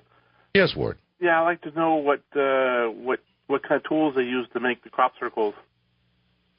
You know, that actually is a very good question. Aside from Doug and Dave and their boards and chains, Freddie, what are the more modern methods of constructing these things? Oh, it hasn't got any better than that. They either use planks of wood or garden rollers, or in desperate cases, they actually take a lawnmower to the field, which is pretty obvious. But, yeah, the garden roller, I thought, was particularly inventive because you've got to actually carry this thing, and then someone has to carry a few gallons of water and fill the garden roller with water, and then they use that. And I have to say, the ones that are made with garden rollers, they are much, much neater than the ones made with planks of wood, but they do obviously crimp the plants at the base, which is a very telling sign. So it's still crude, but after years of practice, some of these groups have got it down to a fairly good fine art, even if at the end, when you go there, the evidence is very obvious on the ground. Gotcha. All right, east of the Rockies, you're on the air with Freddie Silva and Art Bell. Hi. Hi, how you doing, Art? Okay, sir. All right, my question for Freddie is, I know that during a lot of natural catastrophes or unnatural catastrophes, people have claimed to see a small silver disc in the sky. And my question was, because during the last footage of the space shuttle entry that disintegrated, I noticed on some news channels they'd show one angle that would show, and I pointed out to all my friends, that if you look in the background, there's a very small little silver ball disc that's just hanging in the sky, like almost like, you know, he was talking about the watchers, almost like a watcher that knew this event was going to happen. Has he ever seen that footage, or has he ever checked out the footage of the space shuttle disintegrating upon entry and noticed this tiny little small ball? It's not an airplane, it's not an aircraft, it's stationary, but it's in the sky, and it's only on the very few angles that you could see it. Actually, only one. Okay, well, I'm sure that a lot of people are going to now go take a look at that. I didn't know how it related to crop circles, but have you noticed anything of the sort? It's a very good question, actually. It's very relevant, and I would never have believed it until I saw it myself, because I, too, heard about the accounts of people seeing balls of light or little silvery objects about the size of a beach ball, and there's been some very famous footage over the years of these things interacting with people in the fields. And having lived where I've lived in the Vale of Pewsey and in Wiltshire in England, I actually came across a lot of these many, many times, and I can tell you, in the evening, they are the most incandescent color, the most radiant color you'll ever see. It almost makes you, it brings you to tears, because the beauty of this color is incredible, and you can interact with them. They almost read your thoughts. They react to your thoughts. And Freddie, we've got to hold it there. The most beautiful thing you've ever seen. All right. With that, close your eyes, listen to the music, and see if you get anything out of that. We're at the bottom of the hour from Manila in the Philippines, where the rain is gently falling. I'm Art Bell.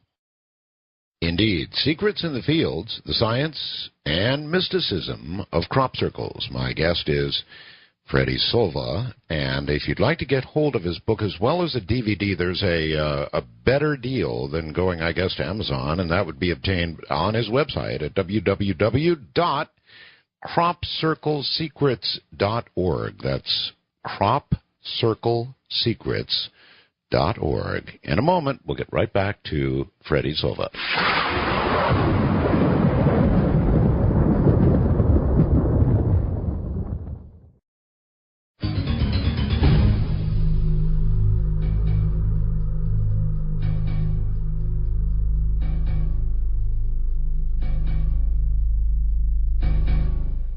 My guest is Freddie Silva. Obviously, the subject, crop circles. Aaron, poor Aaron in Houston, Texas, was on the east of the Rockies line and got dumped by mistake. Sorry about that, Aaron.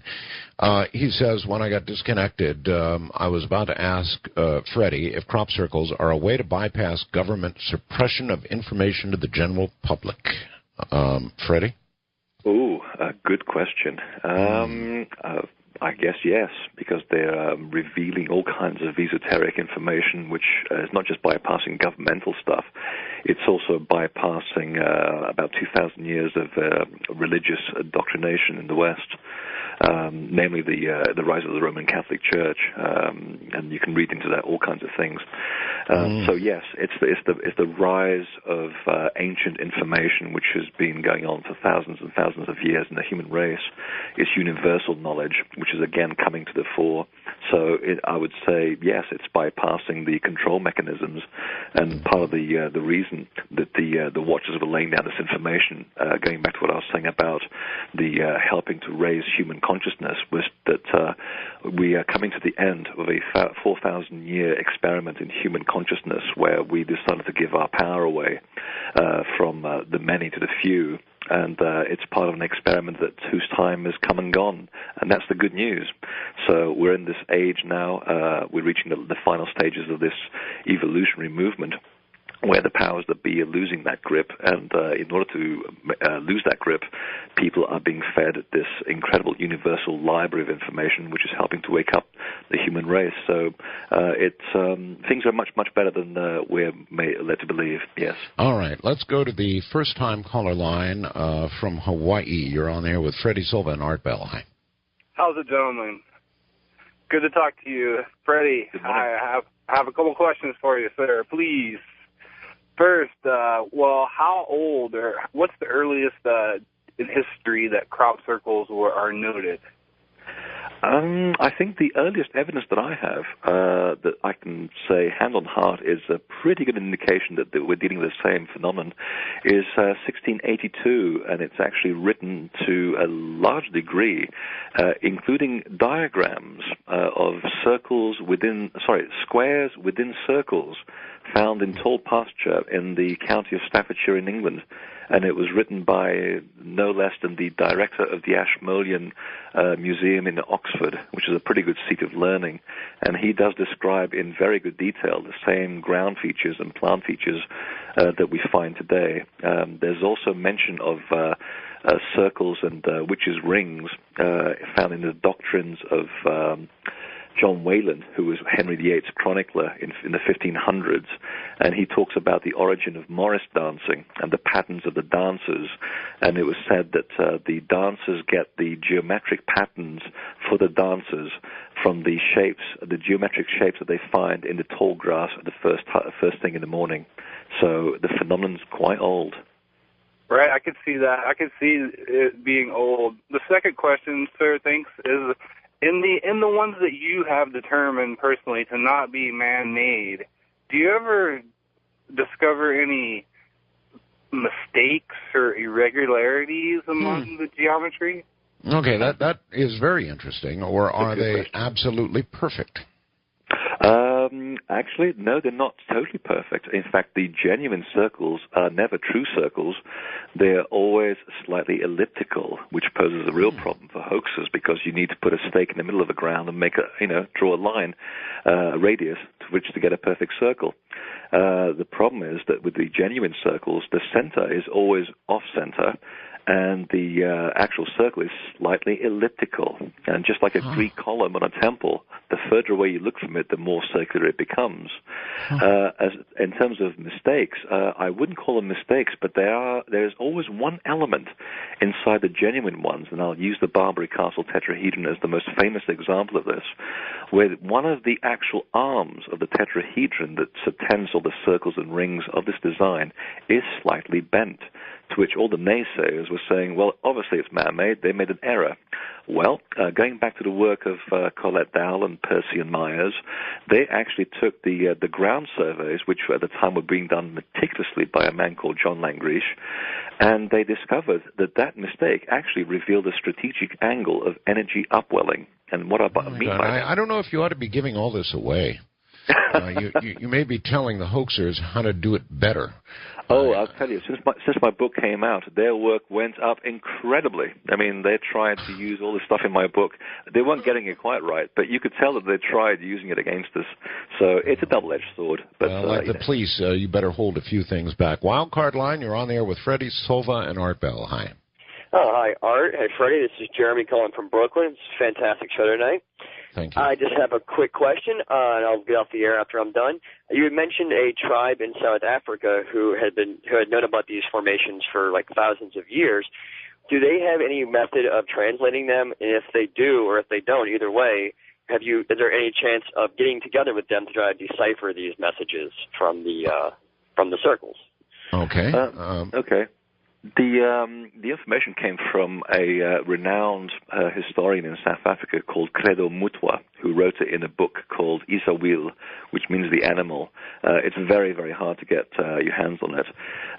And he basically chronicled the myths and legends of tribes as you walk through South Africa, and that's where the information came from. And from what I hear, the actual designs themselves, they told a story. They were symbolic, and they gave you archetypal information. They didn't mean anything specific to anybody per se. Unlike, for example, the Barbary Castle tetrahedron crop circle, which is full of technical data of all kinds, as well as alchemical data and symbolical data to do with the Holy Trinity. So the actual message itself is more in terms of an archetype, which is not meant to be logicalized. It's meant to be internalized, and it brings spiritual evolvement to the individual who sees the design. All right. East of the Rockies, your turn with Freddie Silva. Hi. Hi, Art, Fred. Why, do you think these crop circles are done in live vegetation because they're time sensitive, and this way they don't have to erase them? The crops die and they're gone. That's an interesting question also. That is interesting. Wow. I get to learn something tonight. Actually, they occur also in non-vegetation, because they also occur in ice and snow. And they also sometimes very rarely occur on desert floors. For example, the Alva Desert, I think on the eastern Oregon border, there was a major crop circle there that was actually etched into the actual hard desert floor, made up of 13.3 miles of lines, creating the famous Sri Andhra Mandala. So they do happen in all kinds of shapes and forms, in all kinds of media.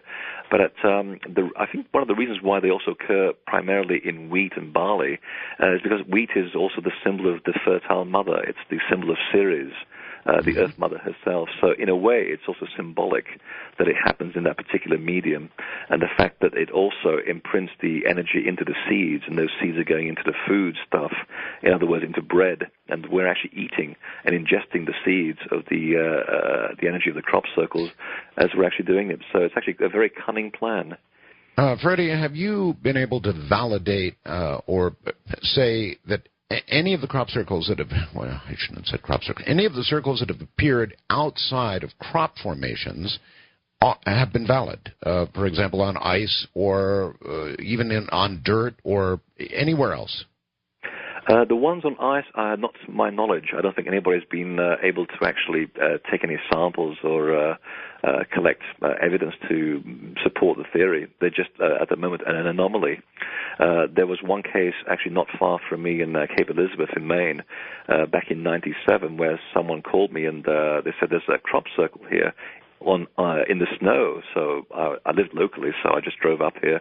And in fact, it was an oval shape in the snow, no tracks going in and out. And the snow in the actual snow circle had been sort of slightly compressed about an inch just below the normal, the actual new fall of snow. And when I actually took some electromagnetic frequency readings, the actual perimeter of the actual affected area did jump up in frequency. So it was an electromagnetic phenomenon. Now, where it's related to the crop circle phenomenon, that I can't say. Okay. That for sure. All right, yes, that's wild. We're short on time. Let me go to the wild card line. You're on the air with Freddie Silva. Hi. Good morning. Good morning. Art and Freddie. I have a couple questions here for Freddie. One, if you've ever read or understood anything upon Edward Leedskalnin in Coral Castle in Florida. He built Coral Castle. Oh yes, very much so. In fact, I wrote about him. I did a lot of research. It took me about 10 years, but basically, mathematically, you can't explain how you can have three-dimensional magnetic field lines on a planet with just a north and a south. It'd be A, B, where's the C? Or where's a point along that line? And it was very disturbing to me.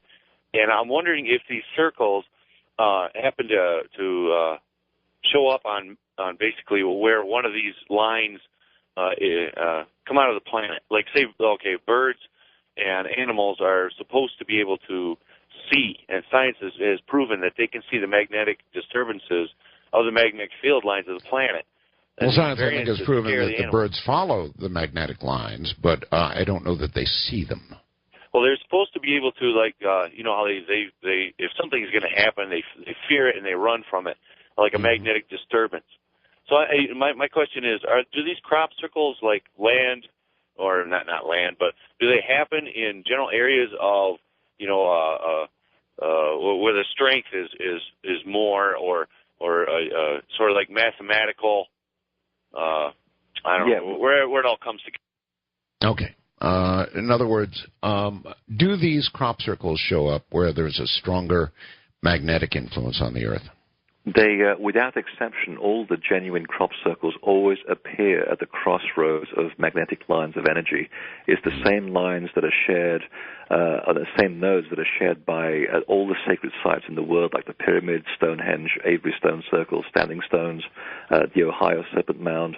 They all share the same crossroads of energy, and the diameter is always defined by the width of the energy at the time. The second thing is that inside the actual crop circle itself, the genuine ones, and this is what Colin Andrews found in his 20% theory, was that the Earth's magnetic field is shifted about 4 degrees inside that space. So they are definitely associated with the magnetic field of the Earth, which again validates the channeled material from 1987, which also mentioned the same thing, that the crop circles are created by a combination of sound, light, and the change and the manipulation of the local magnetic field. So all that has now been proved. Absolutely. Okay. East of the Rockies, you're on the air with Freddie Silva and Art Bell. Good morning. Hi, how you doing? My name's Alan from Florida. Yes, sir. And my question is that with the crop circle and your out-of-body experience that you had in the middle of the crop circle, how much do you know of the out-of-body experiences that could connect it to your experience in the crop circle? And as well, a question about the individuals in the houses that were next to the alien crop circle that was pointing at the code. Exactly, is there anybody else that can validate for your claims that they saw these people there? The answer to the second one is that I seem to be in a minority of people who are willing to say the truth and to be objective about what I hear. Well, truth is a questionable answer, actually. Absolutely. Truth is a personal thing. Absolutely. And all I'm saying is I'm regurgitating the information that I was given by the people that I interviewed in the area. So I only have their word to go by, and also what my eyes and ears saw when I go into the crop circle, and the evidence that I uncovered, which led me to believe that there was a mechanical flattening process. And are their names public? Which names? The names of the individuals that saw these people doing the crop circles. The alien and pointing to the picture. Oh, no, they've never been made public. I mean, these are local people who prefer not to have their names mentioned across the paper because they don't want their houses invaded by people, because that's essentially what happens afterwards. They are descended upon by hundreds of enthusiasts, and the English don't really like that kind of thing. They're very private people, so they'd rather just... That seems like an opinion to me. Well, it's not an opinion. It's a fact based on facts gathered by myself at the actual location. So you'll just have to take my word for it, rightly or wrong. Okay. Well, I can well imagine they wouldn't want to be assaulted. West of the Rockies, you're on the air with Freddie Silva. Hello. Hello. Hello. Good morning. Hello, Freddie. Good morning. Good morning. I've got just a simple question, I guess. Why are the crop circles basically concentrated in England? It's a good question. There's a few reasons for it, and it's mostly to do with the geography and the type of rock that they prefer. One of the fundamental things that they require for their creation is water. Now, there's several reasons for this. One is because they are actually imprinting information into the water, which Jacques Benveniste in France has been able to prove. and also because the large concentration of surviving sacred sites anywhere in the world, and that part of the world has them, and which brings us ultimately to the big question as to why the crop circles are appearing, because wherever they appear in the world, and even here in America, they always appear next to ancient sacred sites, as if they're trying to remind us of a connection that needs to be made again, because those sacred sites were built with the exact same templates and principles of the crop circles that are using. So what the circle makers are saying is that, first of all, they're using the geology to create the designs in an area which has a lot of water trapped in the actual rock on which they appear, and also they appear next to the sacred sites to get us to look back at our ancient history, to go back to these places which were very, very special. They were places where you'd have healings and altered states of awareness whenever you walk into places like Stonehenge. And that ultimately is the connection that they're trying to make. They're getting us to look back at our history at a time when we need to reconnect with these fundamental natural principles so that we can regain the balance in life. All right, Freddie, we don't have a lot of time. Let's try one more. Wildcard line, you're on the air with Freddie Silva. Hi. Good morning, Art and Freddie from northern New York. Hi. My question, sir, is it possible, earlier in your show you spoke of these crop circles being created by benevolent watchers. Is it possible that maybe they're pointing us into something we direly need in this day and age, alternative energy? Yeah, it seems to be the way, because Isabel's channeling also mentioned the fact that by 2007, people would be used, and I mean that in a nice way, to unravel the technical information of the crop circles to develop energy devices which were based on the illusion of time, the manipulation of gravity and magnetism, and that appears to be what's happening with people quietly beavering away to find out this information. So yes, I do believe that is part of the actual message behind them, and what they're actually trying to do for us. All right, Freddie, you have been a joy to have on the program. I really have enjoyed having you this evening. It's been a hell of a program, really. I hope your book does well. I hope people go to your website and grab that up and they get the DVD with it. That's, of course, cropcirclesecrets.org. That's cropcirclesecrets.org, correct? Absolutely, and thank you, Art, as well, for bringing all this information to the light. It's you're doing a wonderful service to humanity. Thank you, my friend, and good night. Good night. All right, that is Freddie Silva, and that was one whale of a program, and it's been one whale of a weekend.